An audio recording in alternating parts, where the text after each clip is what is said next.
Hey, what's up everybody? Hey, in this video, we're gonna go over a new towel from Kimberly-Clark. It's the X-80. What makes this towel different from another wiper that you're normally used to using is this has hydro knit technology. What's that mean? What it means is it has very, very good absorption to solvent and to waterborne wax and grease removers. And also it is very, very strong towel. This towel here, once you use it on pre-washing the vehicle, this is a towel you're not going to throw away. This is a towel you're going to put in a separate box and hand it down to your prepper, to your body tech, or whoever you want to detail as well. And as well as the towel is what I consider the proper way to pre-wash a vehicle before paint. A lot of times you'll get fish eyes on the base coat and you're wondering where the hell the fish eye comes from. You cleaned it, which you thought you cleaned it good, but you still get these fish eyes on the base coat and you're afraid to put that cover coat on the panel because you're always afraid of getting that fish eye.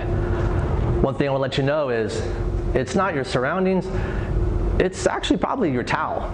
If you're just using a cheap towel with a wax and grease remover, the chances of you getting all of the contaminants off that vehicle are very, very minimal. You're always going to leave certain contaminants on the vehicle. As far as showing you the towel, I just want to show you what I consider the proper way to pre-wax a car. One thing I think gets overlooked a lot is wearing gloves. I mean, you always want to take care of your skin. That sounded weird to say. You always want to make sure you don't put any kind of solvents or foreign chemicals and getting that onto your skin. And one thing that I find is a lot of preppers, painters as well, they either use a solvent wax and grease remover or they use a water-based wax and grease remover. I like to use both. You're going to use your solvent-based first. That's going to get off the wax and the greasy contaminants off the panel. Then after you're done with that, I like to follow it up with a waterborne wax and grease remover. What that's going to do, it's going to get the fingerprint oils that might be left behind that you're not going to get off with a solvent-based wax and grease remover. So I like to saturate the panel. And what I mean by saturate the panel is to put enough material on where it's going to keep the contamination in suspension. And once it's in suspension, wipe it away. Grab a couple. And I like to fold them into quarters. Fold it in half, then fold it in half again. One thing I like to do, as I suggest, is wipe it once. One direction. Turn the towel over.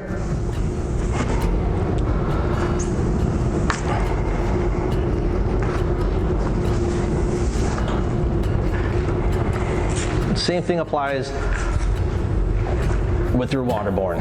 Like I said, this is going to get off those oils from your fingers and all the other oils that you normally wouldn't get off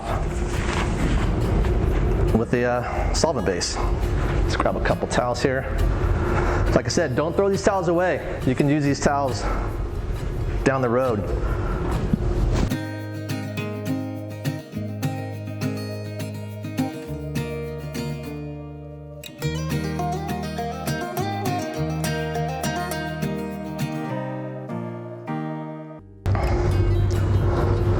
And by doing it in one direction, it's going to assure you that all of your contaminants aren't left behind. So give that a try. Why don't you go pick up a box of the Kimberly-Clark X-80s and try those for yourself. Trust me, you're going to enjoy this towel. One more thing I want to let you guys know too. There's a product from DeVilbiss called the anti-static wiper. And after you've blown off the vehicle, after you've tacked it down, this is not a tack rag. Let me make sure I tell you that. This is not a tack rag. So after you have tacked the vehicle down and you're ready for paint, take this anti-static wipe and just go over the vehicle. There's no lint to this, so don't worry about that. What that's going to do, it's going to neutralize the static charge that's on the vehicle.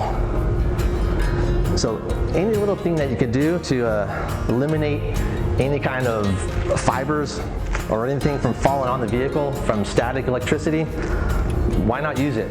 Like I said, it's an anti-static wiper from DeVilbiss. So I appreciate you guys watching. Give me a like and hit that subscribe button, or give me a follow if it's on Instagram. So if you have any questions, leave them in the comments down below. Other than that, hey, thanks for watching.